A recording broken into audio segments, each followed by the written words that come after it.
Hello, Tim Knight here, and it is Friday, June something, what is it? June 5th. And we are breaking down very nicely in the market. And I wanted to focus today on the semiconductor sector. Now, just as a FYI, I'm recording this about 90 minutes before the close on Friday. So if the charts look a little different, the quotes look a little different, that's why. But I suspect that once we are closed, it'll look pretty much like we look now. And so for the sake of expediency, wanted to get this done intraday to get it out to you for your contemplation. So here before us is the semiconductor index, the SOXS. And this goes back all the way to its inception. And we can see here the rise of the internet bubble and the fall. And it really wasn't a very good sector at all. For years and years and years. It fell precipitously after the internet bubble and bottomed, as so many things did, late in 2008. And so over a full decade, it basically went nowhere from here all the way to here. After that, though, we began this mega bull market in the everything bubble. And that has been blasting higher and higher and higher. And in recent months, really the past 14 months or so, it has gone pretty much parabolic. And today is the first meaningful break we've had since March 30, after which we began the sort of final leg, I believe, of this crazy ascent. Now, this particular chart, I've deliberately left out today's data point to give you a sense of the rather interesting candlestick pattern that we had take place. Here we have Tuesday, which is a lifetime high. Wednesday was a new lifetime high, but a hanging man pattern right there. And then Thursday basically was a copy of Tuesday, opened weak and closed strong. And so that was the situation. We were very near lifetime highs and things seemed fine, because even though we had a rather weak Thursday opening, it shook that off and closed rather strongly. Well, that's changed quickly, and kind of an exaggerated way to see this is by way of the SOXS, which is the triple bearish leveraged instrument. And as you can see here over the course of time, this thing has fallen from, on a split adjusted basis, and I think I've got this right, it's almost hard to believe, but on a split adjusted basis from about $3.3 billion a share down to 6. So that's what we call severe degradation over the course of time. You can see this has been just a wipeout. This is not meant for long-term holds, but as we zoom in, today is quite the pop. As I'm recording this, we're up about 27% overnight on this. Here again was Tuesday, big fall. Remember, this is triple bearish. And then Wednesday was the, so far, a lifetime low on this. And we had a pop on Thursday, although it lost a lot of its verve. And then we had our big surge today on Friday. So that's illustrative of what a powerful reversal this has been. And keep in mind, semiconductors have been a mainstay of technology. And this is a pretty big deal, because if you look at, say, XLK, which is a all-encompassing technology ETF, we have broken the short-term uptrend. Maybe I even should say medium term, because we are going all the way back to March, the end of March right here. And I want to emphasize this from a charting perspective. This is important. This is the first break we've had in this uptrend. We have a gap that's been formed, as you can see here, and the peak today beautifully corresponds with the underbelly of this trend line. It doesn't get much cleaner than this. This is perfection. Well, what does that mean? Well, if we rally, and I kind of hope we do, but if we rally, this line right here is a iron wall to price ascents. It should stop any rally if it dares to go up to that level. So that's a very powerful gap. But the thing is, with semiconductors, they're kind of a mainstay over the long haul. It's kind of like a Home Depot or a Coca-Cola. Here's Analog Devices. And as you can see here, these are the kinds of generational wealth creating critters out there. Here's Applied Materials, which was at a record $500 plus earlier this week. Here's Taiwan Semiconductor, on and on and on. These are not double-digit triple digit percentage gainers. These are quintuple digit percentage gainers over the course of time. And so on the whole, they've been sensationally successful for this millennium for investors. But we're seeing some shifts.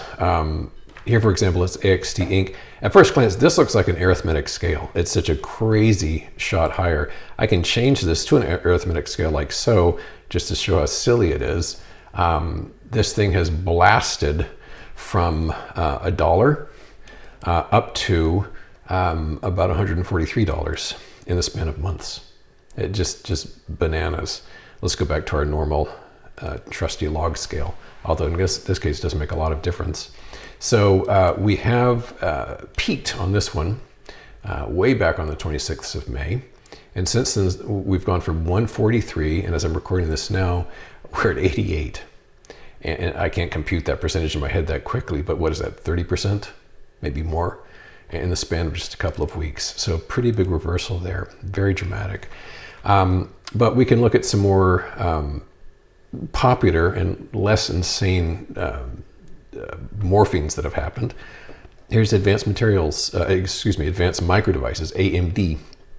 This was at a lifetime high just on Wednesday. Look what's happened. We peaked and we slipped, and we're really slipping today. And this is the biggest drop we've seen in months at least. And not to get too dramatic about this, I mean, we basically have slipped to prices not seen since last week. So it's not that big a deal. Unless you're really aggressively short these things, as I am.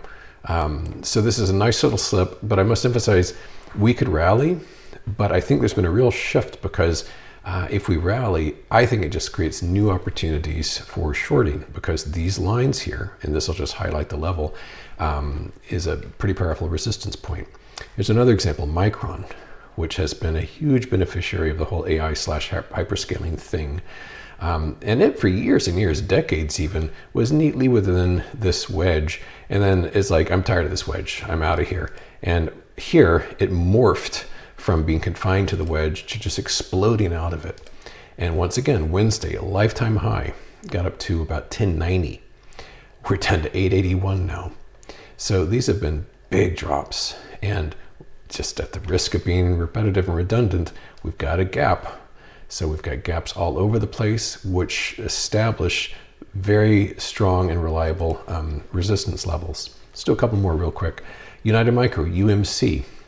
This one had a nice rounded bottom here. Zoop, up we go. And then another pattern here, which let's just call it a range at this point. Broke out of that, retraced, and then blasted higher. And this one peaked actually last week, and it's gone from around 24 down to around just beneath 20. And so not quite as clean a chart here, but my own stop is set at 21, just above this price level. And one last example of these, one that I've got a lot of puts on, is Intel, INTC. This one has this cute little right triangle pattern here. And let's just tidy this up a bit. Let's put down one more line right around so as our next level of support, like so. And we've got a nice tumble today, about 10% on Intel.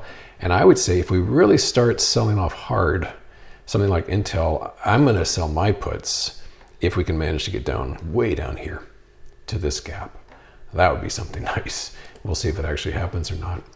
So in sum, looking at SMH, which is the Semiconductor ETF, we were within the confines of this channel for a long, long time, burst out of it, and then got up here kind of as an overshoot. We're back into it again. And I would also point out we have sealed, and then some, this price gap right here. This was a price gap. We have pushed past it, and we have pushed under this trend line, meaning we're back into that channel, like so. So we have, there's no more escaping it. We've been pulled back into the channel. And in this case, I think the next really strong support will be right down here, thereabouts, on the SMH 526.20. And of course, amidst all of this is a couple of things. One, the whole SpaceX IPO, which is in a week from this recording. And the notion, the ostensible explanation for all this is that, oh, well, people are just selling stuff so they can buy SpaceX. Okay, we'll see. I'm not so sure. And the other thing to keep an eye on, and this is our last chart, is Nvidia. This is the biggest company in the world. This is the main component of SMH. And I got to emphasize this, we have re-entered the former range. We were in this range for nearly a year. We escaped it fully, sunk back into it, found support, rallied to a lower high. That's important. We got a lower high here. It suggests weakness because it couldn't even muster a new high here. And then since then, down we go, back into the pattern, back into the range. We have a failed bullish breakout. So all in all, this does not bode well for the semiconductor sector. It does not bode well for the entire AI/hyperscaler industry. And this could be an important change that we've seen this week. It may well be that Wednesday, it's a little early to call, of course, but we could well look back to this Wednesday as a major top in at least the semiconductor sector. So that's it from me. Hope this is helpful.